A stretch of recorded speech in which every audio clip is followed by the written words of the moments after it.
Bienvenido mis hermanos, bienvenido a tu canal bíblico. Te habla tu hermano y amigo Emmanuel Pérez. Amados, en lo anterior hemos dejado colgado en nuestro canal un tema sumamente interesante sobre la salvación. Estábamos hablando sobre refinando el concepto de la salvación. Es decir, nuestro propósito es hilar fino en este concepto. Y para eso quisimos hacer la segunda parte sobre este tema y quisimos invitar nueva vez a nuestro hermano Marino Martínez para seguir conversando sobre este hermoso tema sobre la salvación, haciéndole hincapié que muchas veces se malinterpreta, y al malinterpretar un tema tan fundamental puede generar errores doctrinales atroces, y por eso traímos a nuestro hermano Marino Martínez. Bienvenido, mi hermano. Gracias, Manuel. Muchas gracias por tu invitación. Muchas gracias por permitirme compartir la palabra de Dios con todos tus seguidores, que ya son muchos. Amén, amén. Y agradecemos a cada uno de los que se suscriben a nuestro canal. No olvides compartir si te gusta, no olvides dar like y dejar tu comentario. Y al mismo tiempo, si tienes preguntas, por favor, déjanoslas saber, que con gusto podemos hacer contenido respondiendo dichas preguntas. Pero para tener como un orden sobre lo que vamos a conversar, mi hermano Marino, vamos a mostrar más o menos cómo estaremos dividiendo el tema. Vamos a ver en la primera sesión la definición del concepto de salvación, y en la segunda sesión entonces queremos ver las implicaciones. Es decir, siempre debemos tener en cuenta que cada pensamiento tiene consecuencias, y por eso vamos a definirlo y después vamos a ver las implicaciones que conlleva dichas interpretaciones de la palabra de Dios y hacer como confrontarla con otros temas de importante relevancia en este tema de la salvación.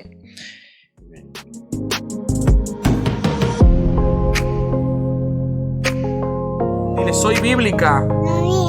Bella bíblica. Ese video debe quedar guardado para la historia.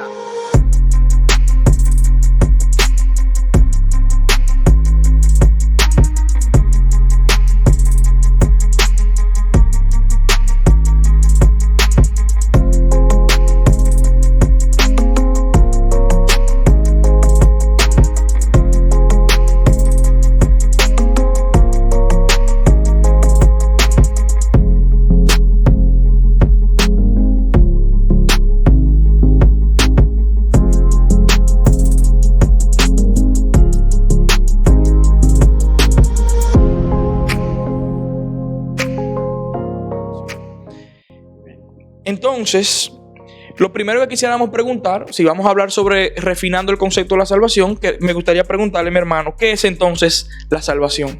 Salvar significa librar. Salvación significa librar.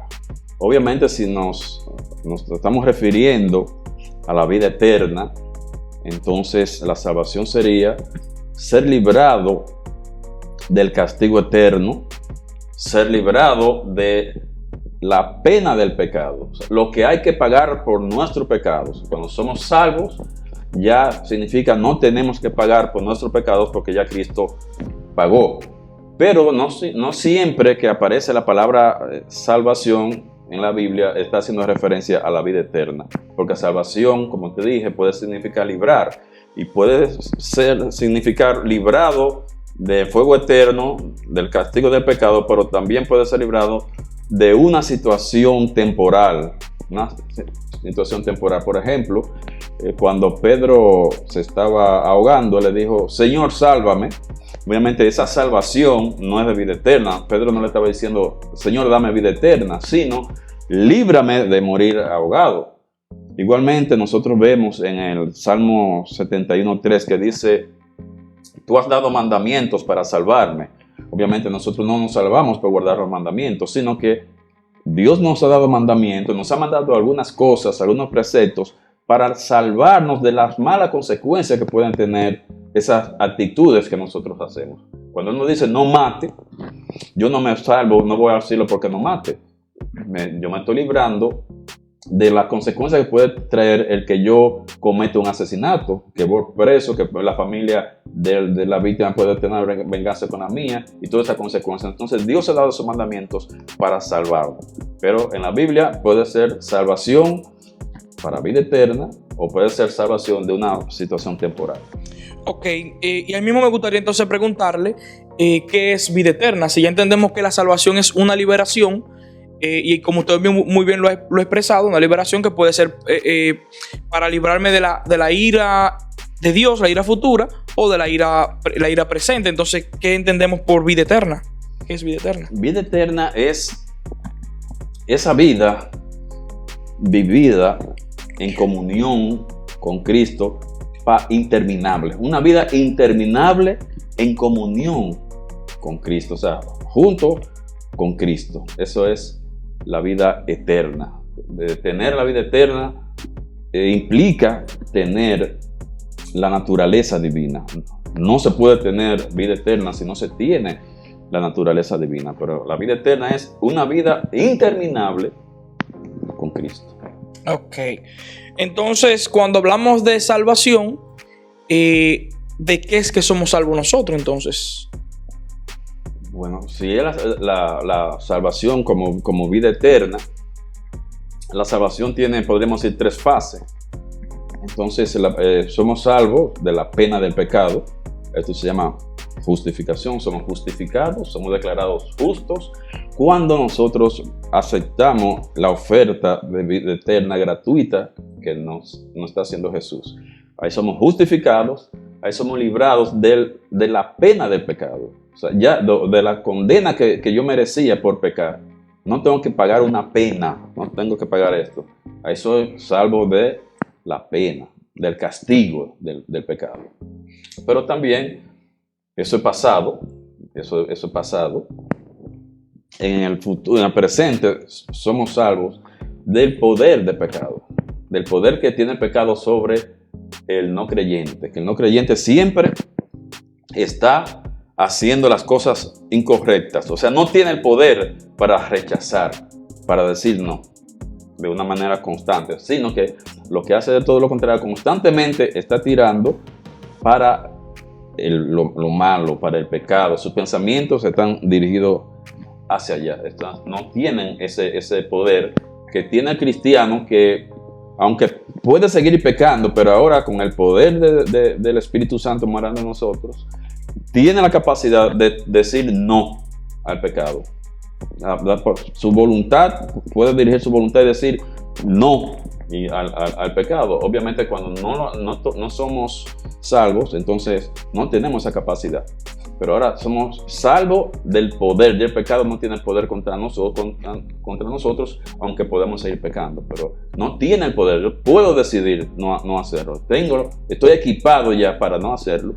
Y lo tercero, ya el futuro, que es ser salvo de la presencia del pecado, de la santificación. Estamos hablando pasado, presente y futuro. Y te quiero decir algo. Claro. Te quiero decir algo sobre esto. Los 3 apóstoles, vamos a ser principales y trabajadores de la iglesia, tanto Pablo, Pedro y Juan, hacen referencia vamos a decir, al pasado, al presente y al futuro. Pablo escribe, todo el trabajo de carta, las cartas de Pablo, las epístolas, son acerca del pasado, acerca de la justificación. Nosotros debemos hacer esto porque ya nosotros fuimos aquellos, porque ya Dios hizo tal cosa. Si piensa en todos los escritos de él, es acerca del pasado, acerca de nuestra posición. Tenemos que vivir en santidad porque Cristo hizo por ti, porque Cristo hizo aquello, o sea, cosas del pasado. Juan habla del presente, Juan habla de la santificación. Y Juan habla de tenemos que caminar en luz, tenemos que vivir en luz. Habla del presente. Y Pedro habla del futuro. Las obras de Pedro, la carta de Pedro es acerca de que tenemos que comportarnos de tal manera porque va a pasar tal cosa, porque en el futuro va a pasar cosas, porque vamos a ser recompensados, porque Cristo va a venir y tenemos que estar preparados. Entonces ellos 3, cada uno habla en sus obras. Y cuando hablamos del presente, usted se está refiriendo a la santificación. A la santificación. Juan que más trata esto, acerca de la santificación. Si tú ves sus cartas, primera de Juan, hablando acerca de caminar en luz, de vivir en santidad, de vivir como Cristo anduvo. Y tú dices que tú eres cristiano, tú debes andar como Cristo anduvo. Ok. Los tres abarcan presente, pasado y futuro. Muy interesante, gracias por ese comentario, mi hermano.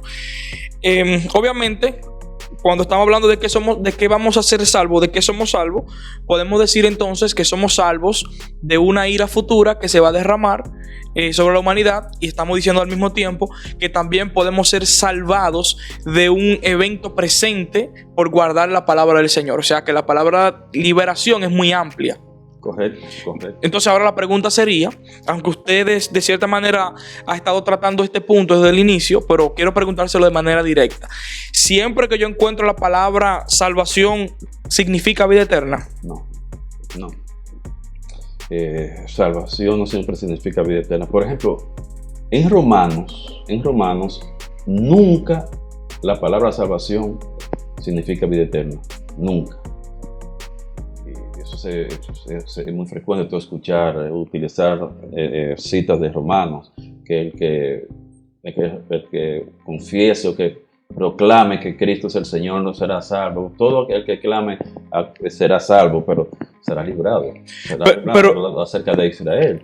O a veces en Santiago, por igual, Santiago nunca utiliza esa palabra salvación como sinónimo de vida eterna. Está hablando de ser librado de una situación temporal. ¿Podrá esa fe salvarle? Por ejemplo, ¿podrá esa fe salvarle? Cuando habla de salvarle, no está hablando de darle vida eterna. Claro. Y al final dice que el que hace volver a un hermano que se ha extraviado va a salvar de muerte un alma. No está hablando de vida eterna. Está hablando lo va a librar de la destrucción de su vida. Ok. Aparte de los autores que usted mencionó que hablan sobre los procesos diferentes de la salvación, me gustaría preguntarle entonces cómo yo puedo distinguir en el texto cuando se está refiriendo a la salvación como liberación futura, vida eterna, o como liberación presente. ¿Cómo yo puedo distinguir en el texto esta parte? Muy bien. Vamos a hacer un concepto de interpretación, o una regla de interpretación que dice que el contexto determina el sentido en que se usa una palabra. Es el contexto que te va a decir si esta palabra se está usando con sentido de vida eterna o con sentido de una liberación temporal.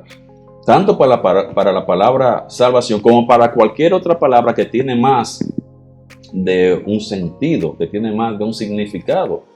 Corazón, carne, mundo, todo eso tiene más de un significado en la Biblia. Entonces, ¿cómo yo sé el significado que está usando el autor? ¿Qué quiere decir el autor? Simplemente viendo el contexto. Por ejemplo, con mucha frecuencia, en segunda a los Tesalonicenses, creo que el 2.13, a veces hablan de ese versículo para decir que somos salvos, que Dios nos escogió desde antes de la fundación del mundo para salvarnos, y él no está hablando de eso. Si tú ves el contexto, él está hablando acerca de la gran tribulación, hablando acerca del día del Señor. Él está hablando, diciendo, los tesalonicenses pensaban que estaban en el día del Señor, estaban pasando por una situación difícil, de persecución, de penurias, y ellos pensaban, ya estamos en el día del Señor. Entonces Pablo le escribe, no estamos en el día del Señor, porque para que estar en el día del Señor, o antes de que el día del Señor, tiene que darse tales situaciones, tales circunstancias que no se dan. No estamos en el día del Señor. Además, dice Pablo, nosotros no vamos a pasar por esa situación, porque Dios, desde antes de la fundación del mundo, decidió que los creyentes, la iglesia, no iba a pasar por la tribulación. En ese sentido, tú tienes que ver el contexto. Si tú tomas ese versículo o te lo presenta a un predicador, te dice, mira, ahí dice que somos salvos, tú te das a decir, pero no está hablando, somos salvos de la gran tribulación.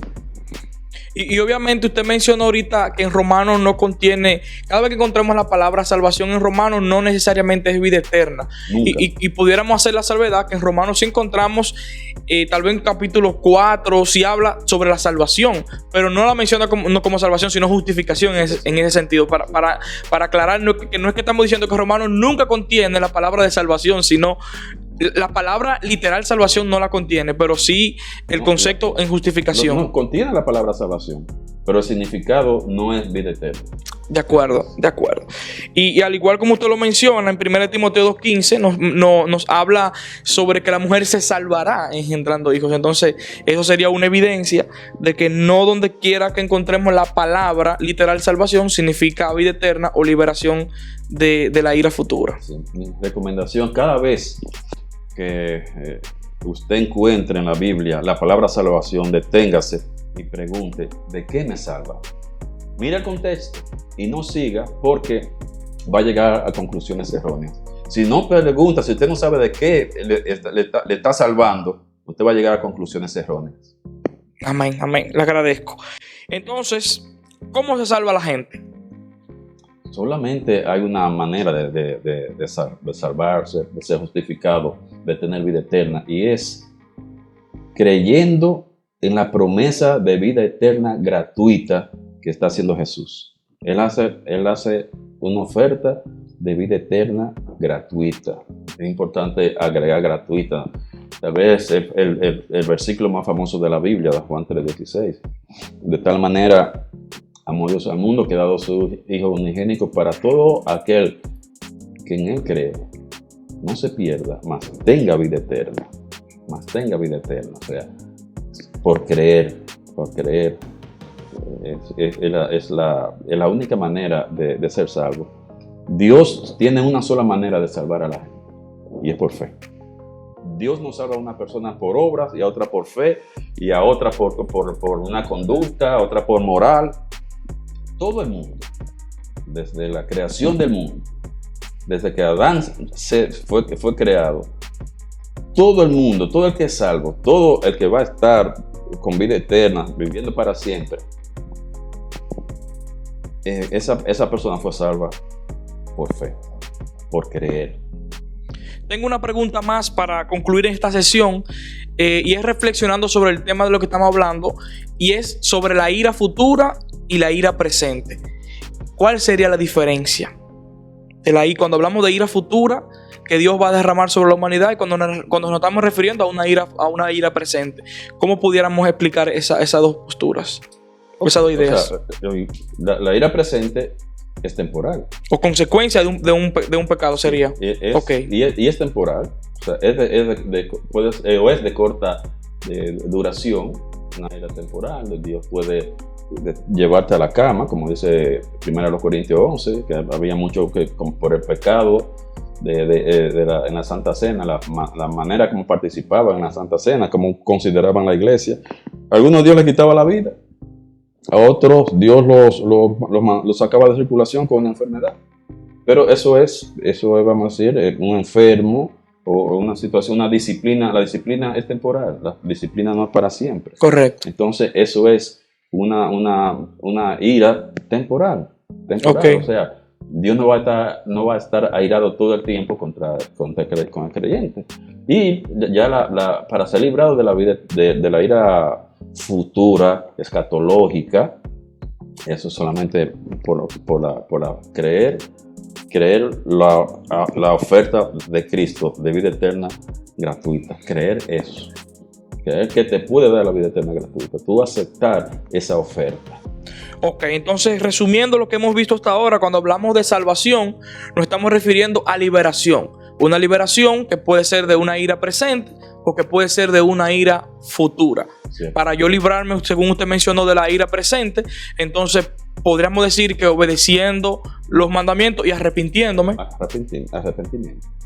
Obviamente, si yo me mantengo obediente, yo posiblemente me puedo librar de una consecuencia de un pecado. Por eso digo que mantenerme obediente y arrepintiéndome. Si lo cometes, como dice Juan, pero si pecamos, escribo estas cosas para que no pequéis, pero si pecamos, o sea, deja abierta la posibilidad de que como cristianos podemos pecar, abogados tenemos. O sea, si yo peco, entonces la única manera de yo tener comunión con Dios es por el arrepentimiento. No hay comunión con Dios sin arrepentimiento. Amén. Y para la ira futura, entonces, únicamente por fe. Creer en la oferta de vida eterna gratuita que Jesús está haciendo. No creer que era Dios. Hay muchas personas que cuando se les pregunta, si tú sales ahora a la calle y le preguntas, tú vas a la iglesia, a las iglesias cristianas, tú le dices, ¿en qué es lo que hay que creer? La inmensa mayoría no saben qué. Hay confusión. No saben qué hay que creer.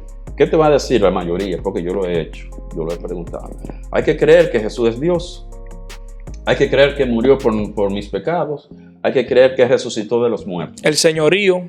Entonces, eso no es lo que hay que creer. Eso lo sabe, hasta el diablo sabe que Jesús es Dios. Él sabe que Él murió por nuestro pecado y trató de evitarlo. Y Él sabe que resucitó, pero el diablo no es salvo. Entonces, tú puedes tener una conversación con un católico y él te va a decir, pero que yo creo eso también. ¿Cuál es la diferencia entre ustedes y nosotros entonces? ¿Ustedes creen eso? Y nosotros también. Entonces, ¿cuál es la diferencia? La diferencia es que Jesús está haciendo esa oferta de vida eterna gratuita, mientras el católico, el adventista, las sectas, ellos sí creen que Jesús te puede dar vida eterna, pero creen que hay que ganársela, por obras, pero creen que es por obra. Entonces no le están creyendo a Jesús. Jesús está diciendo que te va a dar vida eterna gratuita, que es un regalo, que es gratuito. Y ellos dicen, no, hay que hacer obra. Entonces no están creyendo a Jesús. Entonces están rechazando la oferta de vida eterna gratuita. Ok. Usted ha lanzado muchas ideas ahí que nos manda ahora a la segunda sesión, a la implicación del concepto. Y ahí mismo quiero preguntarle entonces, ¿es lo mismo vida eterna que inmortalidad? ¿Y cuál sería entonces la diferencia? Ok. Como es totalmente diferente. Y bueno, te agradezco la pregunta porque me da la oportunidad de aclarar algunas ideas erróneas. Es diferente la vida eterna y la inmortalidad. La vida eterna, como dijimos anteriormente, es esa vida interminable con Jesús. Con Jesús, que dependiendo tus obras, o sea, después que tú eres salvo, dependiendo de tus obras, tú vas a ser recompensado más o menos que otros, dependiendo de tus obras. No te vas a salvar por las obras, pero tus obras sí van a ser recompensadas. Entonces tú vas a tener una vida eterna, o puedes tener también una vida eterna abundante, dependiendo de tus obras. Con Jesús, eso es vida eterna. Y necesariamente eso implica tener la naturaleza divina. Eso es la vida eterna. Ahora, la inmortalidad simplemente es vivir para siempre. Vivir para siempre.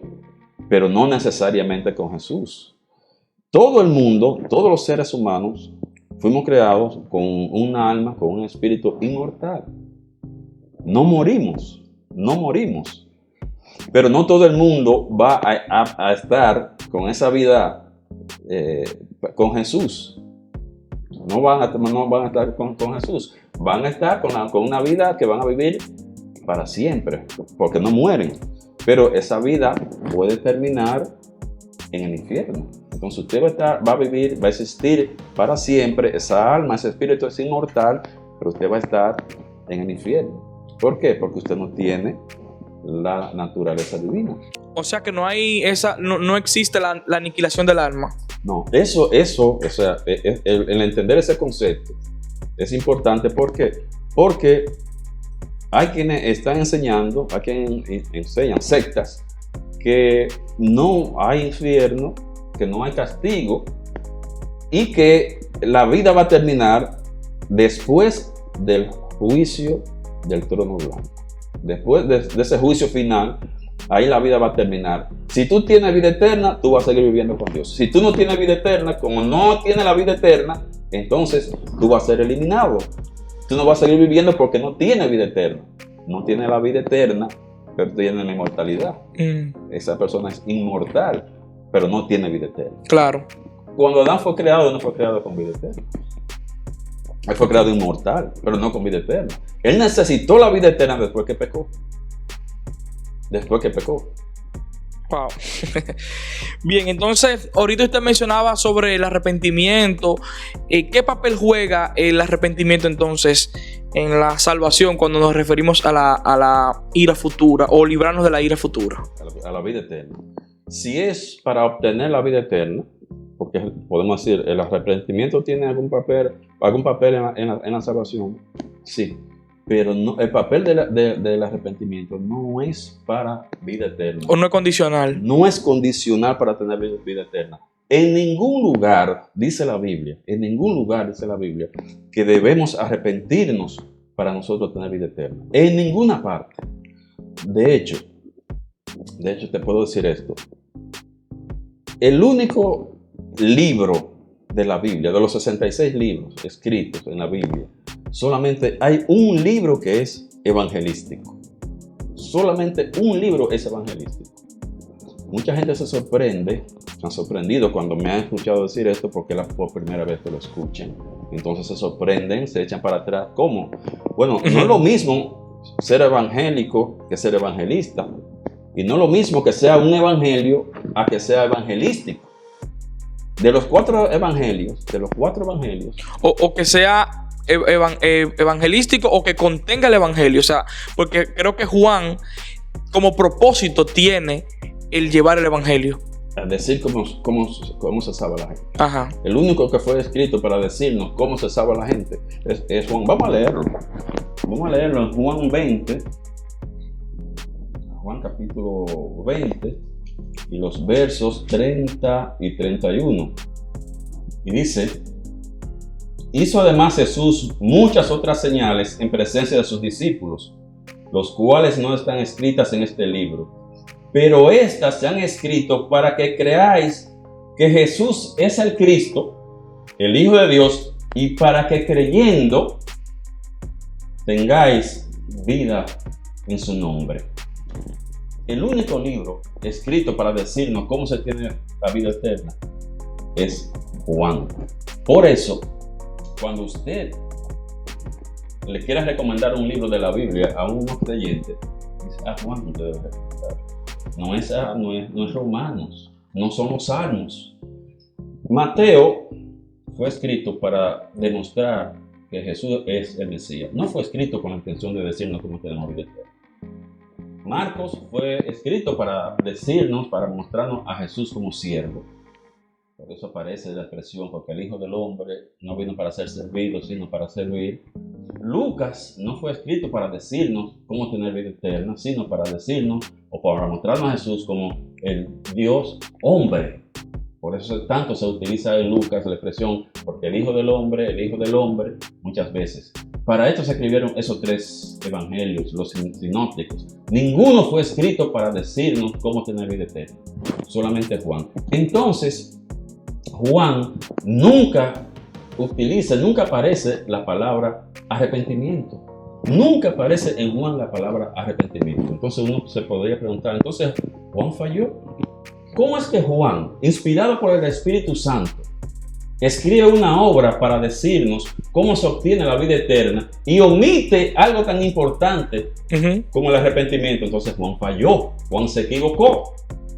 Obviamente, si usted cree en la inspiración divina, usted no puede aceptar esto de que Juan se equivocó. Correcto. Cualquier cosa que una persona diga que se necesita para ser salvo y no está en Juan, esa persona está equivocada.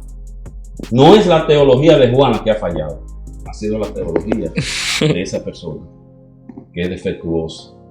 Pero en Juan nunca dice que necesitamos arrepentirnos. Por ejemplo, nosotros vemos en Juan a Jesús evangelizando. Y lo vimos a Jesús evangelizando a la mujer samaritana. Jesús nunca le dijo que ella tenía que arrepentirse.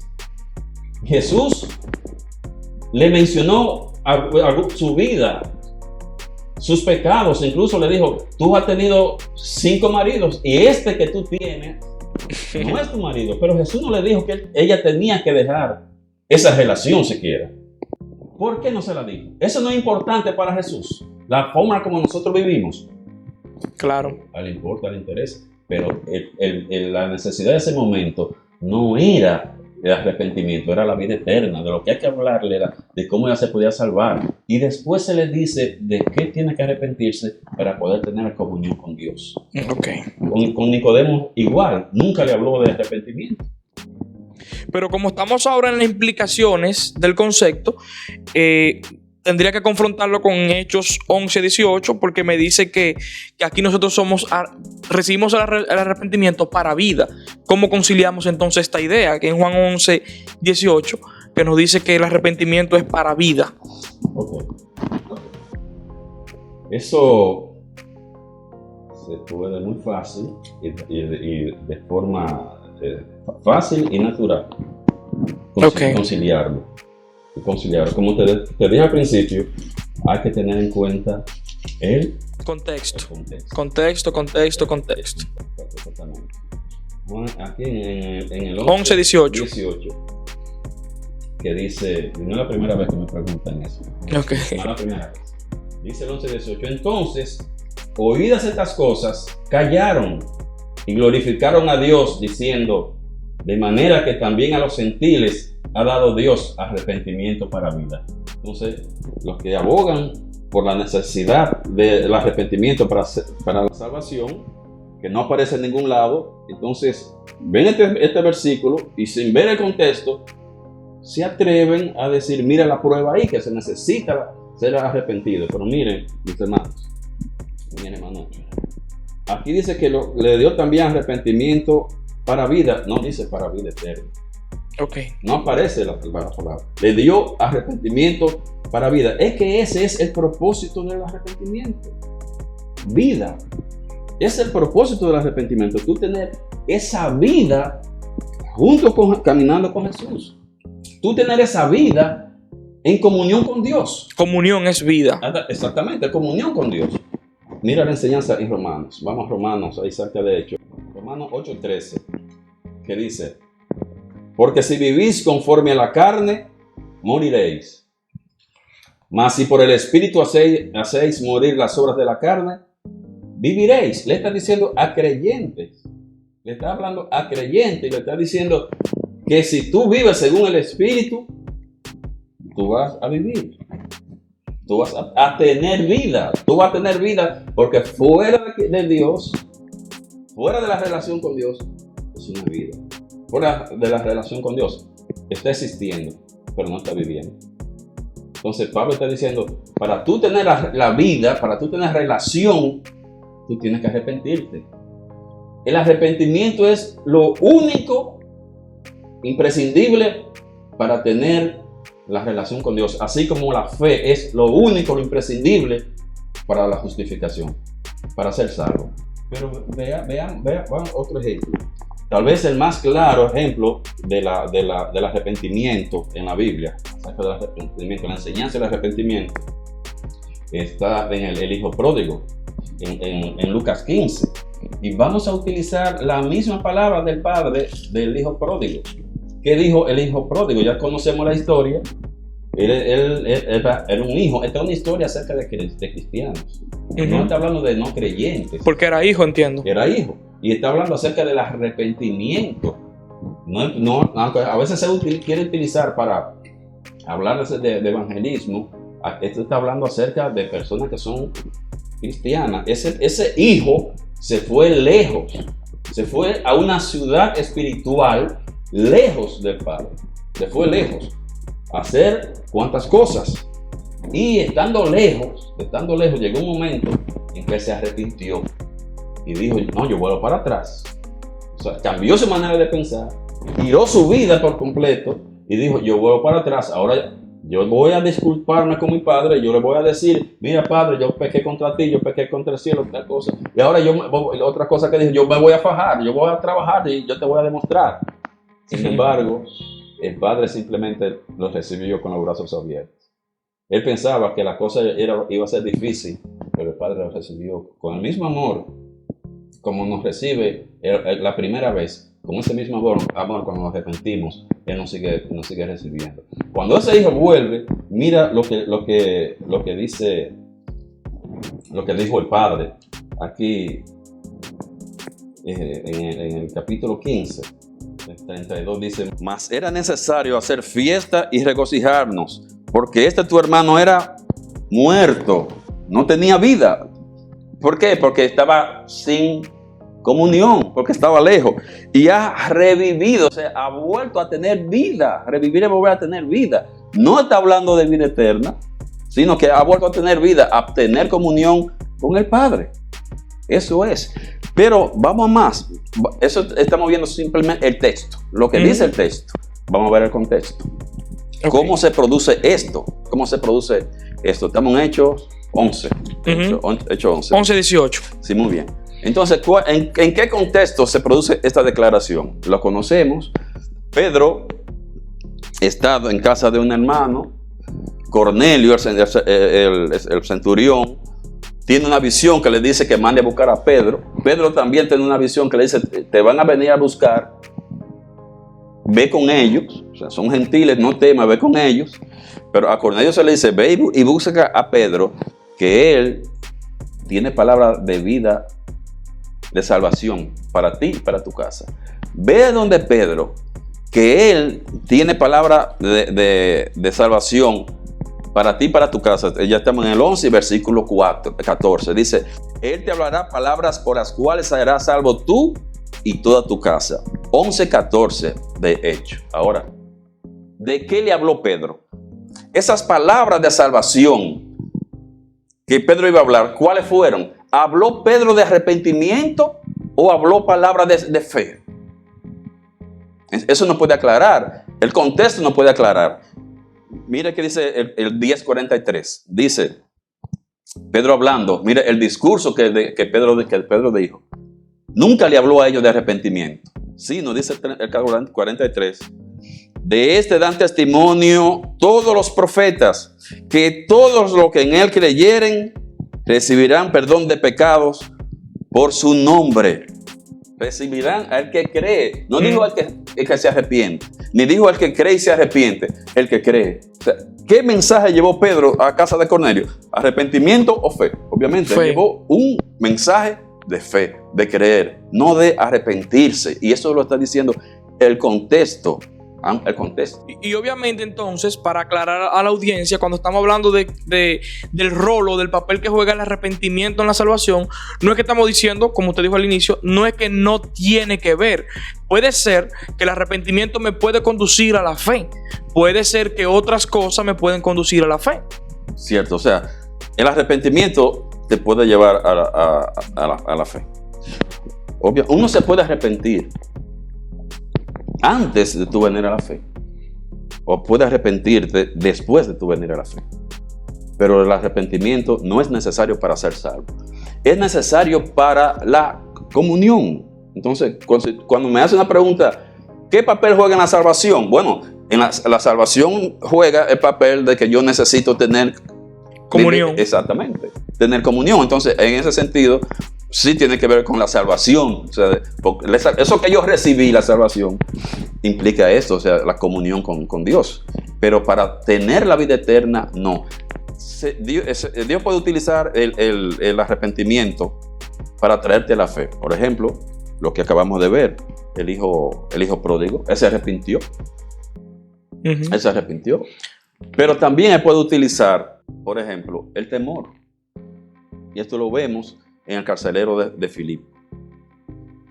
Cuando viene el temblor, él reconoce, ve todo lo que ha pasado. Él ve que Pablo y Silas son sueltos, liberados de una manera milagrosa, y él se da cuenta que hay una intervención divina y él se asusta y dice, señores, ¿qué tengo que hacer para ser salvo? Y la respuesta que ellos dan es la única respuesta bíblica, es la única respuesta aceptada a esa pregunta. ¿Cómo se salva la gente? ¿Qué yo tengo que hacer para ser salvo? Ahí está la única respuesta bíblica aceptada. Y es, cree en el Señor Jesucristo y serás salvo tú y tu casa. Cree en el Señor Jesucristo. ¿Qué lo llevó a él? El temor. Pero también te puede llevar la gratitud. Algo que Dios ha hecho contigo. Tú has sentido, Dios me ha guardado, Dios me ha librado. Yo he hecho tantas cosas y Dios me ha guardado. Dios tiene un propósito conmigo. Y por gratitud, tú vienes a la fe. Yo sé que es un Dios bueno. Yo sé que es un Dios misericordioso. Es un Dios amoroso. Ha hecho cosas por mí a pesar de lo que yo he hecho. Y en gratitud, tú puedes venir a la fe. Ejemplo bíblico, el ciego de nacimiento. Cuando se le preguntó a Jesús, ¿quién pecó? ¿Pecó él o sus padres? Y Jesús le dijo, no, eso no es un asunto de pecado. No es un asunto de que hay que arrepentirse. No es un asunto de pecado. Entonces, cuando Jesús le sana, Él le pregunta, después que está sano, y le dice, ¿tú crees en el Hijo de Dios? Y Él le dice, pero yo no sé quién es, muéstramelo, enséñamelo para yo creer. Ese que tú estás mirando, porque ya estaba sano, ese que tú estás mirando, y ese que habla contigo, ese es, yo soy. Y Él dijo, yo creo, y creyó en Cristo, entonces fue salvo. Pero ¿por qué lo llevó a la salvación? Lo llevó la gratitud. También te puede llevar ese sentido de vacío, de insatisfacción personal. Tú sientes un vacío en la vida y tú sientes como que te falta algo, como dicen muchos, yo me siento vacío, yo tengo fama, popularidad, dinero, fama, pero todavía me falta algo. Todas las personas tienen un espacio en su corazón que solo puede ser llenado por Dios, solamente por Dios. Entonces, te falta Dios, le faltaba a Dios. Cuando tú sientes esto y tú vienes a Dios, Él llena esto, Él llena esa necesidad. O sea, tú puedes venir por ese sentimiento de insatisfacción personal. Por ejemplo, la mujer samaritana. La mujer samaritana, cuando está hablando con Jesús, Jesús le dice, si tú supieras, si conocieras el don divino y tú supieras con quién tú estás hablando, tú le pedirías agua que salta para vida eterna. Y tú no tendrías sed jamás. Y ella dijo, dame el agua. Jesús le dice, tú tienes sed. Tú has tenido una lista de relaciones insatisfactorias. Tú estás buscando porque te falta algo. Tú tienes sed. Y ella vino a la fe. Porque ella sentía ese vacío. Y mira que Jesús no le dijo, tú te tienes que arrepentir. Tú tienes que dejar esa relación que tú tienes porque es ilícito, ese no es tu marido. Él no le dijo esto. Él simplemente le habló de tomar esa agua que le iba a dar, que le iba a quitar la sed para siempre. Con beber una sola vez de esa agua era suficiente para salvarse. Una sola vez. La salvación es un acto de una vez.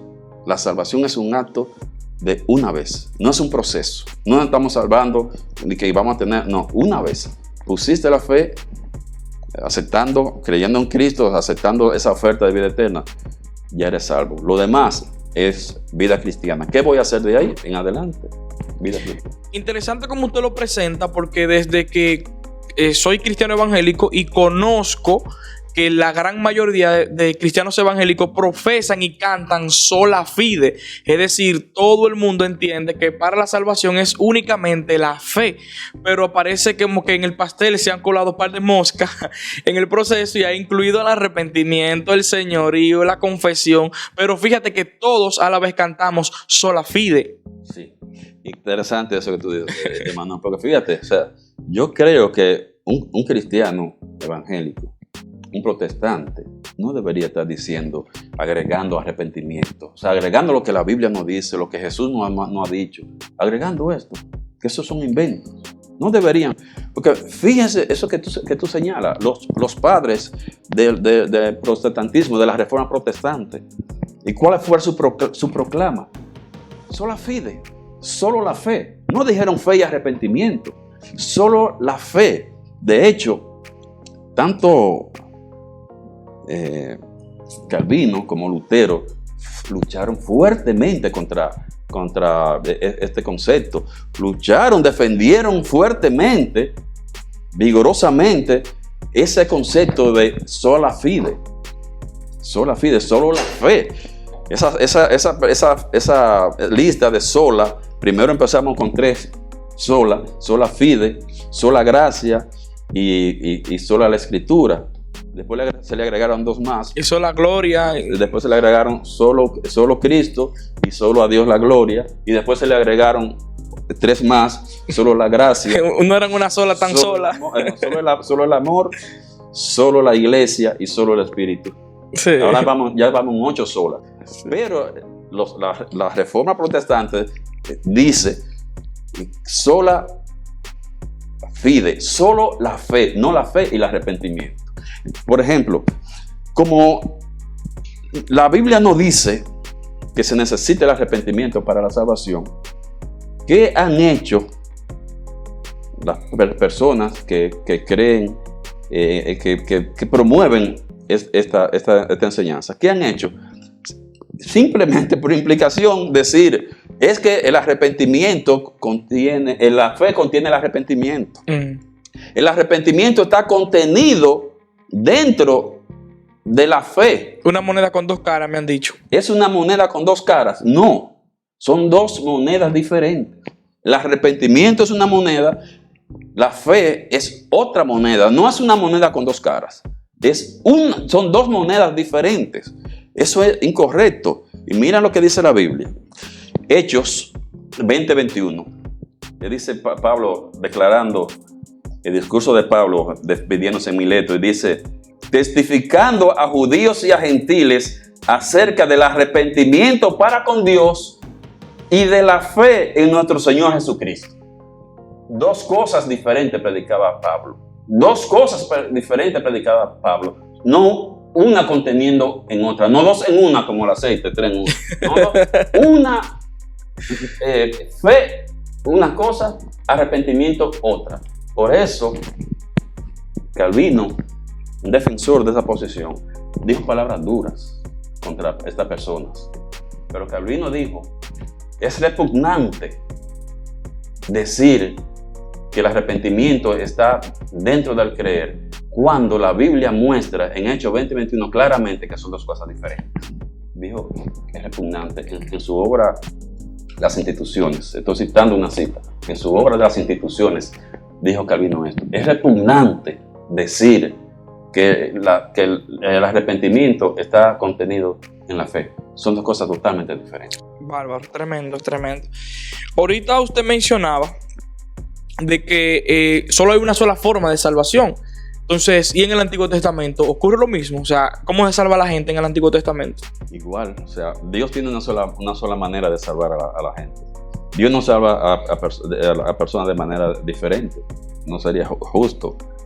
A todo el mundo siempre ha sido por fe. Desde el Antiguo Testamento y hasta el Nuevo Testamento es por fe. Obviamente en el Antiguo Testamento había que creer en lo que había revelado. En lo que había revelado había que creer. Entonces, Dios no te va a pedir que crea más de lo que Él te ha dicho. Imposible. Él no te va a decir que crea más de lo que Él te ha dicho. Cuando le dijo a Adán y Eva esto, y ellos violaron eso, bueno, ellos tenían que creer eso.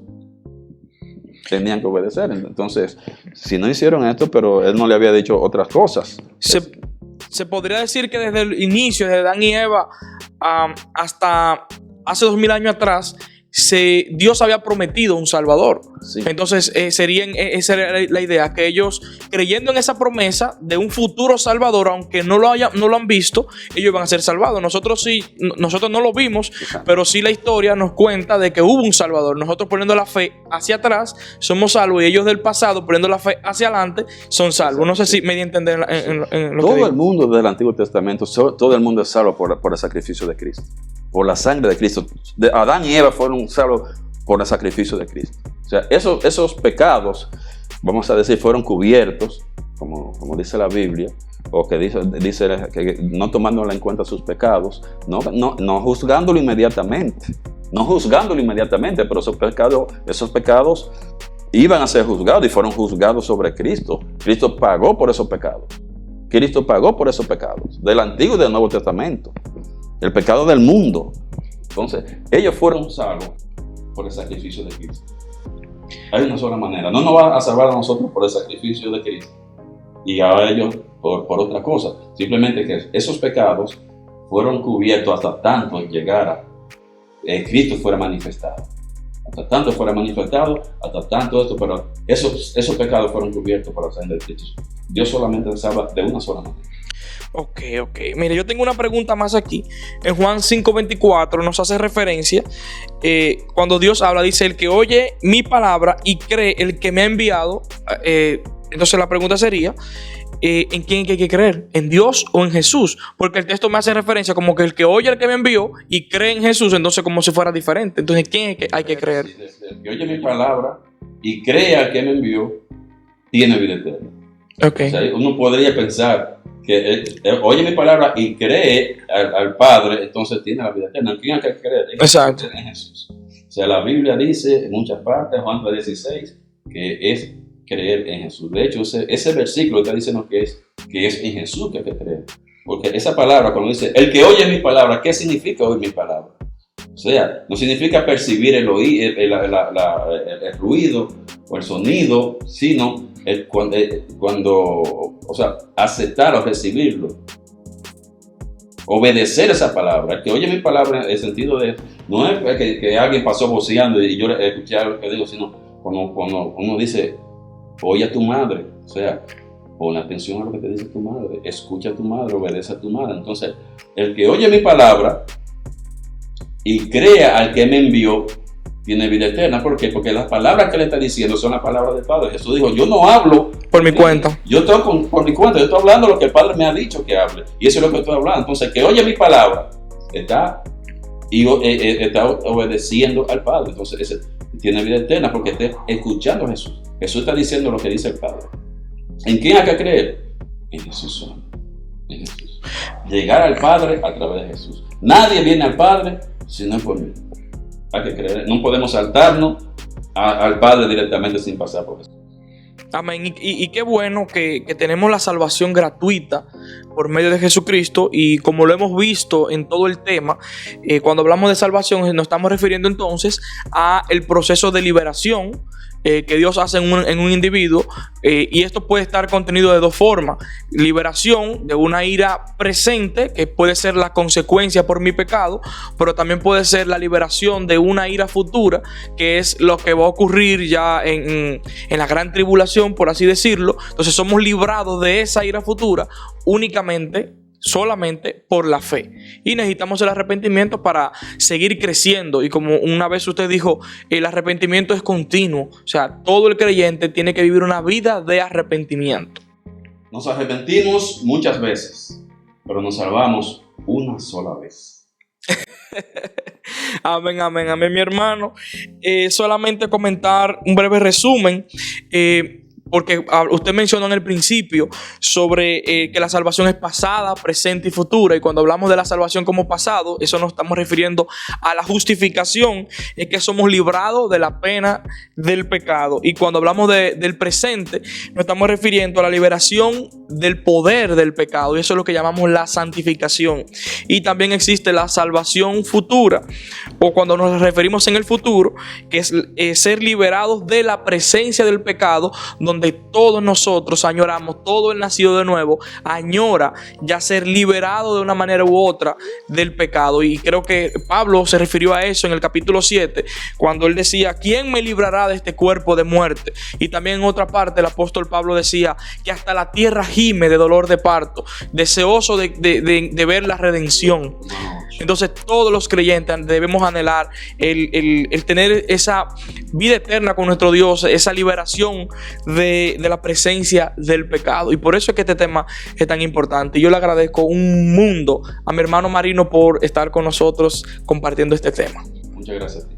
Mi hermano, Dios le bendiga muchísimo.